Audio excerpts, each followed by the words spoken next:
Il compte et tout le monde l'écoute, les petits comme les grands. Avec ses histoires, François Vermel hypnotise.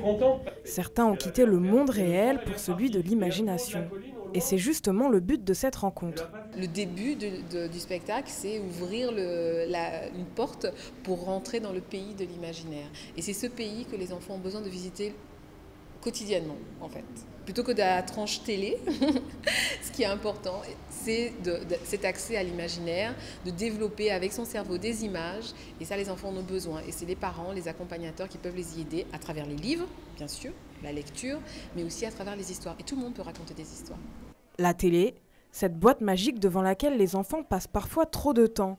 Ici, on préfère les histoires. Je préférais écouter des histoires de regarder la télé. Moi, je préfère écouter des histoires que la télé.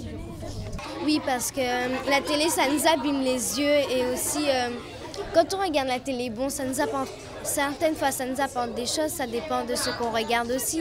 Les histoires sont drôles, tristes ou surprenantes. Le conteur essaie de toucher le cœur des enfants. Les enfants comprennent tout au niveau de la symbolique, ils sont encore au niveau symbolique. C'est quand on grandit qu'on commence à intellectualiser, à écouter avec sa tête au lieu d'écouter avec son cœur. Et là, on commence à ne plus comprendre les histoires. Si les plus grands comprennent le message des contes, les plus jeunes, eux, retiennent avant tout ce qui les fait rire.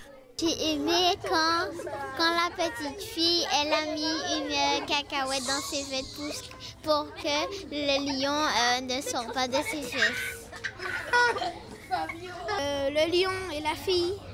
Et après que la fille a mangé le lion, et elle a mis une cacahuète, c'est ce que j'ai aimé. François Vermel reviendra conter de nouvelles histoires à la médiathèque mercredi prochain.